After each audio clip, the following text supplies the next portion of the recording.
exchange with the right. So it looks like they knew that was an issue, and Cody has since come out and said but that. Aaron, think about this. Think about this, though. He's screaming, don't trade right hands.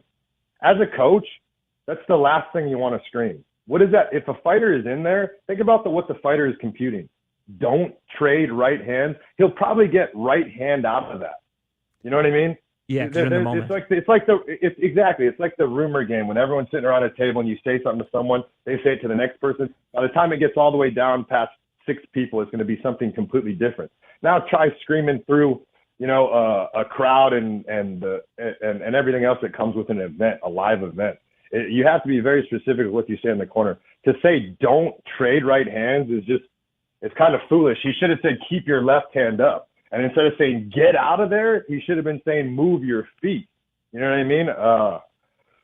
It was bizarre to me. And then also that to show that kind of emotion and do that as the corner. Look, man, it's not you in there. That's the fighter in there. You need to be strong for your fighter. If you want to see a good corner in action and how to handle a loss, look at the great Duke Rufus and Din Thomas in their corner.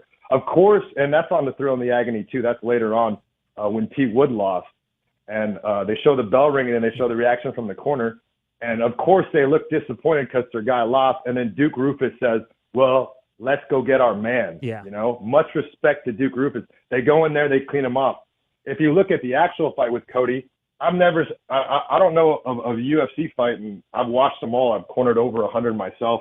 I haven't seen the corner run out of the octagon before the fighter's hand is raised, the other one. You need to stay in there and show respect and have your man's back like Duke Rufus did. That's a good lesson to young coaches and even fighters who corner their training partners. I think that happened with Stevens also. It happened like two or three fights earlier in the card, which is weird. You don't see that happen usually twice in one card.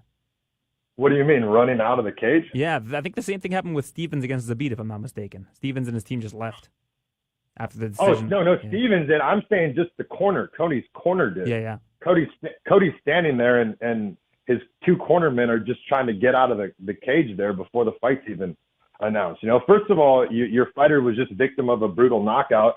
You need to have a hand on that guy while he walks out of the cage. If you're a combat sports fan, you know that after a fighter gets knocked out, there's been multiple times in boxing where the corner doesn't hold on to the fighter and they try to exit the ring and they fall on their face. You know what I mean? Because they're discombobulated. As a cornerman, as a coach, you need to have a hand on that fighter until he's sitting in a chair, and that's just like nitpicky things. But those small things, if you can't get the small things right, you can't get the big things right. And that's just, I don't know. I watched that. I could barely watch that corner reaction, what was going on there. One guy had his face buried in his hands, and the reaction that I noticed was Bruce Buffer. I don't know if he had money on Cody or what. He probably just loved Cody like most people in the UFC, and he hit his own knee after the result. But I didn't realize that. Was that on the Thrill and the Agony video as well? Yeah, it was. Bruce Buffer was sitting off to the side, and he I don't know, he throws the card. He doesn't throw the card down, but he slaps his leg or something. But he could tell he was pretty upset. Probably just a no-love fan, Yeah, maybe. I do know that they want him to succeed there. Seems like one of the more marketable players, I guess, athletes in the UFC, and somebody they can market. Take that into account too. You got to take that into account too. I mean, the promotion is behind Cody. They back his every move, and they want to see him succeed. Yeah. So the matchmaking was on his side. I think that they thought he could outbox Pedro. Pedro couldn't out-wrestle him, and Pedro's usually his best path is those trademark guillotine chokes. So yeah. I think that they thought he matched up with him basically favorably everywhere. Well, he was handpicked. Munhoz was handpicked for Cody's comeback. They looked at the top. I mean, I know he was handpicked, but I'm assuming they looked at the top 10 and said, "Oh, let's pick this guy. He gets hit by the kitchen sink. If Cody hits him, he's going to go to sleep." You know what I mean? And he's not necessarily known as a knockout guy. Yeah. Pedro was. He's known as a guillotine guy and a tough fighter. I've known Pedro since, I don't know, back in RFA when Lance Palmer was the champion. I was cornering Lance Palmer out there, and I met Pedro out there. When that fight was announced, I knew that was a tough fight, and that the result that happened didn't surprise me at all. But because I know Pedro can hit as well, and he's got a chin like no other. And the thing is Pedro's the type of guy, the type of fighter, even at this stage in his career, he's in the gym 6-7 hours. He's doing 2-3 practices. He's sparring with John Lineker, Hidden Barral. He's got all the guys at ATT working with him, focusing on him, and they know what's at stake. A win over Cody, you're a superstar, you know? I mean, look at the effect of even TJ. When TJ beat him twice, that really propelled TJ into not just the mainstream of MMA, but, I mean, just kind of the mainstream in combat sports.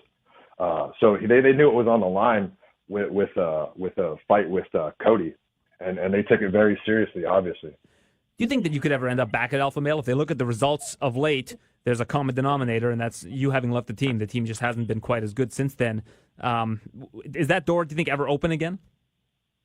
No, absolutely not. I will never go back to that gym. That's, you know, what I did there. I mean, I was there for 10 years. I was the first UFC fighter to fight out of Alpha Male. The social media, I did all that. I started it from scratch. You know, I made the Instagram, the Team Alpha Male Instagram. I ran that, and that was the biggest team Instagram in the sport. You know, Tiger Muay Thai has since beat it. I mean, other teams have since destroyed it because it's just that's not showing the same results that it used to either. To be frank, but you know, I mean, the logo on all their shirts, that I designed that logo. Yeah, I was a huge part of that, and you know, I didn't think that I would ever leave that. I thought I was going to die as a head coach at Alpha Male, but you know, c'est la vie. Things don't always work out the way you think they are, and sometimes they turn out better for you. So for me to ever coach Alpha Male again, that door is closed. I mean, I don't know. Urijah would have to lick my boot if he wanted me to go back in that gym, and even then, I don't think I'd do it. So this obviously wasn't an amicable parting of ways. They took your head coach role away. Amicable parting of ways. I mean, dude, it's 10 years. These fighters, I've been working with some of these fighters for 6, 7, 10 years, you know, and then I'm on the out. Like, you know, we're winning, we're being successful, like, and then I'm out of there. It just, of course, it wasn't amicable. And what about TJ? If TJ gave you a call and said, you know, let's let bygones be bygones. You're not with Alpha Male anymore. I need somebody else to help me along my path. I'm the champion. I just lost. Is that door open? Of course that door's open. TJ has been nothing but respectful to me I mean, here's the deal. Here's the deal with that. Duane Ludwig came into camp, and the results spoke for themselves like they do now. The team started knocking everyone out. We started coming together, and we had one of the best years of Team Alpha Male was under Duane Ludwig. Probably the second best year. The best year was 2016 when I was head coach. But the second best year was with Ludwig. We had title shots. The fighters were moving forward, and he gets ran out of there, you know, and TJ ends up going with him. I mean, it was like a parallel to what happened when I was head coach. I coached 2016. Instead of TJ, it was Cody. Cody came up in 1 year, won the belt, and then I get run out of there. The only difference was Cody stayed at the camp instead of TJ, you know, having loyalty to his coach and going with Duane to Colorado. You know what I mean? So it's an interesting parallel in the way things happen. And after Duane left, there was a year where, you know, there was talks of the gym not continuing anymore. They were trying to sell the team, whatever that means, and everything else. And the lease was going up at our old location. And that last year, that's when I took over, and the program got revitalized at that point. And so springboarding off of that world championship with Cody and the number one contenders in 2 or 3 divisions and the top 10 ranked fighters and the win streaks we had, they moved into a giant facility.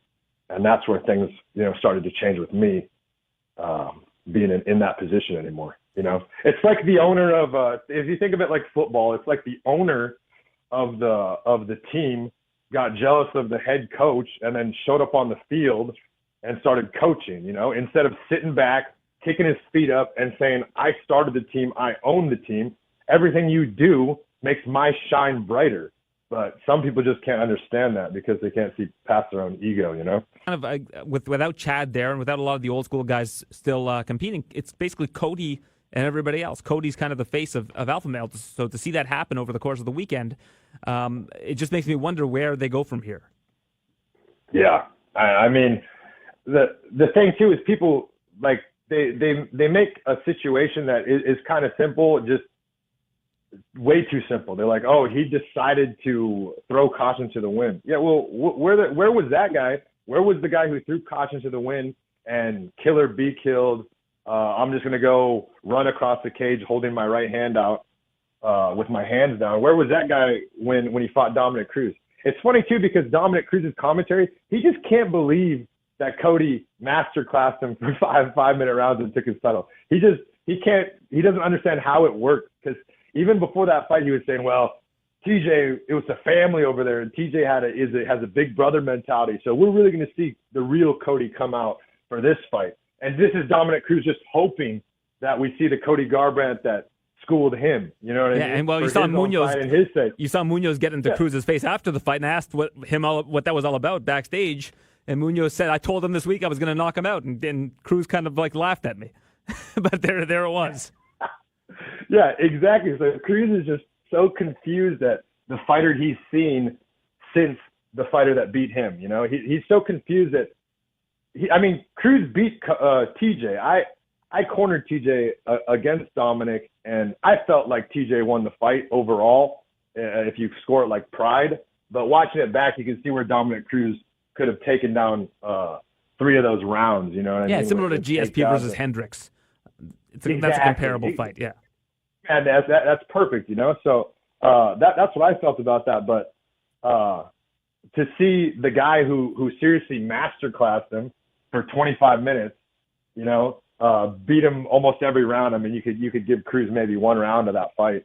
To see that guy go out and have the performance he did against TJ, a guy that Cruz beat twice, and then Pedro Munhoz down at number 9, Cruz is just completely confused as to what happened, you know? Well, I mean, just a quick tidbit is, I cornered 27 rounds against Dominick Cruz. It's like I was Cody's head coach at the time. I mean, and there's people that say I had nothing to do with it. And you could say whatever you want, you know, but the results speak for himself. I mean, his only fights against top 10 opponents are Pedro Munhoz, number 9, TJ Dillashaw, and then Dominick Cruz, you know?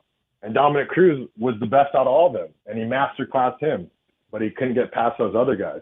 And it has a lot to. It's coaching, it's a program, it's all that, you know.